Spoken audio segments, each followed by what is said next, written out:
Muy buenos días, apreciados amigos y hermanos. Hoy es miércoles 29 de julio y estamos listos para estudiar la palabra de Dios con cada uno de ustedes. Qué bueno es poder acercarnos al Señor para estudiar, aprender de su palabra, para escudriñar lo que Él tiene para nosotros el día de hoy. Así que, bueno, vamos a empezar con ustedes, Stephanie Franco y Eric Colón. Bienvenidos.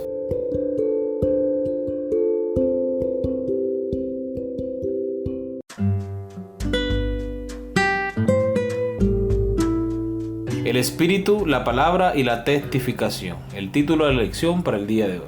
La palabra de Dios estaba en el corazón mismo del testimonio de la iglesia del Nuevo Testamento. El sermón de Pedro el día de Pentecostés se basó principalmente en el Antiguo Testamento para demostrar que Cristo era el Mesías. El discurso final de Esteban fue un repaso de la historia de Israel en el Antiguo Testamento.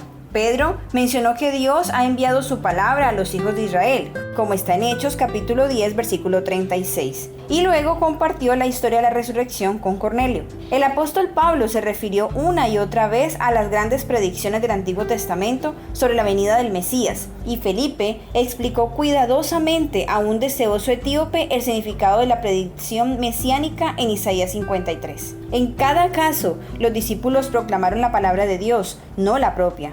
La palabra inspirada por el Espíritu fue la base de su autoridad. Lee Hechos capítulo 4, versículo 4 y versículo 31. Hechos capítulo 8, versículo 4.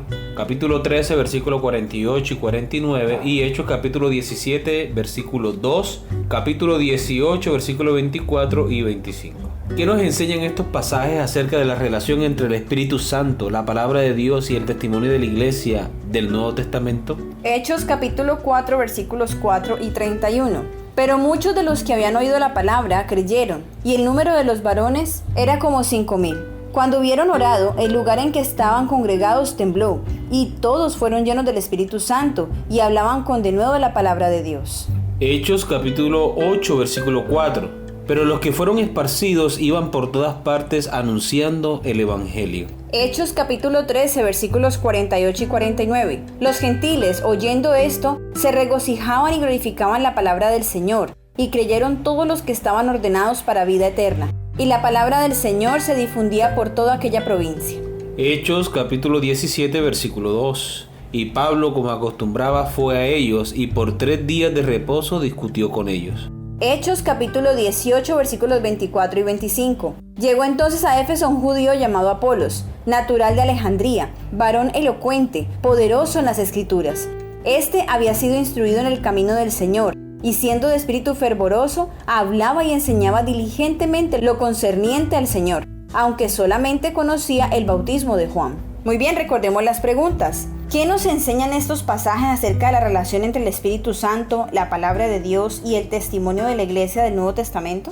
Muy bien, en la Biblia podemos encontrar por lo menos 3 pasajes o 3 textos bíblicos que nos ayudan a comprender cuál es la relación que existe entre el Espíritu Santo, la palabra y la testificación. En Juan capítulo 16, versículos 13 al 15 dice: pero cuando venga el Espíritu de verdad, Él os guiará a toda verdad, porque no hablará de su propia cuenta, sino que hablará todo lo que oyere y os hará saber las cosas que habrán de venir. ¿Y qué es esa verdad que nos revelará o que nos recordará el Espíritu Santo? Juan 17, 17 dice: santifícalos en tu verdad, tu palabra es verdad.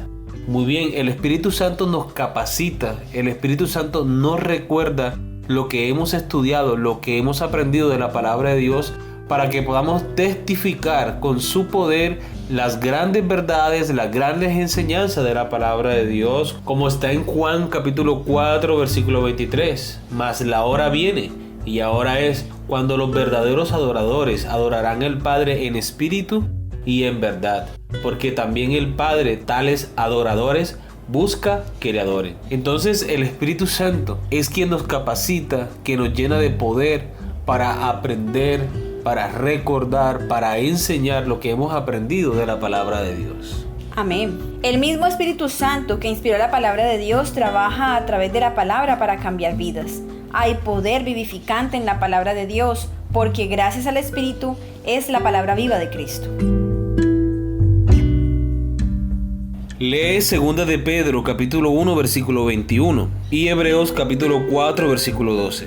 ¿Por qué la palabra de Dios es tan poderosa para cambiar vidas? Segunda de Pedro capítulo 1 versículo 21. Porque nunca la profecía fue traída por voluntad humana, sino que los santos hombres de Dios hablaron siendo inspirados por el Espíritu Santo. Hebreos capítulo 4 versículo 12. Porque la palabra de Dios es viva y eficaz y más cortante que toda espada de dos filos, y penetra hasta partir el alma y el espíritu, las coyunturas y los tuétanos, y discierne los pensamientos y las intenciones del corazón. Muy bien, recordemos la pregunta. ¿Por qué la palabra de Dios es tan poderosa para cambiar vidas? Porque la palabra de Dios está llena de su poder. La Biblia en sí misma, que si se lee como cualquier libro, que si se lee como cualquier otro libro, no tendrá ningún efecto en nuestras vidas. Pero cuando la Biblia la leemos bajo la dirección del Espíritu Santo, su poder vivificador hará cambios significativos en nuestra vida. Y es que el poder de la palabra de Dios realmente se basa en que Dios mismo está presente en medio de ella, tal cual como dice 2 Timoteo capítulo 3 versículo 16. Y es que toda la escritura es inspirada por Dios y útil para enseñar, para redarguir, para corregir, para instruir en justicia, porque todo ello lo que quiere lograr es que el hombre de Dios sea perfecto y que esté preparado para toda buena obra, tal cual como lo dice en la cita bíblica. Entonces, la palabra de Dios, por ser palabra de Dios mismo, de ese Dios que dijo y se hizo en el principio, en la creación, Él dijo que se hiciera la luz y así fue. Entonces, si Él tiene poder para crear, también tiene el poder para recrearnos a nosotros, para hacernos criaturas nuevas, para transformarnos, para darnos un corazón diferente. Muy bien, amén. En la palabra de Dios está la energía creadora que llamó los mundos a la existencia. Esta palabra imparte poder, engendra vida. Cada orden es una promesa aceptada por la voluntad, recibida en el alma, trae consigo la vida del ser infinito. Transforma la naturaleza y vuelve a crear el alma a imagen de Dios. Libro de la Educación, página 126. La razón por la cual la Biblia tiene tanto poder para transformar vidas es porque el mismo Espíritu Santo que inspiró la Biblia en primer lugar nos inspira y nos cambia a medida que la leemos. Al compartir la palabra de Dios con otros, el Espíritu Santo trabaja para cambiar su vida a través de la palabra que Él inspiró. Dios ha prometido bendecir su palabra, no nuestras palabras. El poder está en la palabra de Dios y no en la especulación humana. Por eso cada mensaje que se predica, cada mensaje que se comparte, el centro, la fuente misma debe ser la palabra de Dios. Porque la palabra de Dios está revestida de poder del Espíritu Santo para que haga un efecto positivo en la vida de las personas. Amén. Muy bien, hemos llegado al final de la lección. Esperamos que haya sido de gran bendición para cada uno de ustedes como ha sido para nosotros. Les esperamos mañana con una nueva lección. Que Dios les bendiga.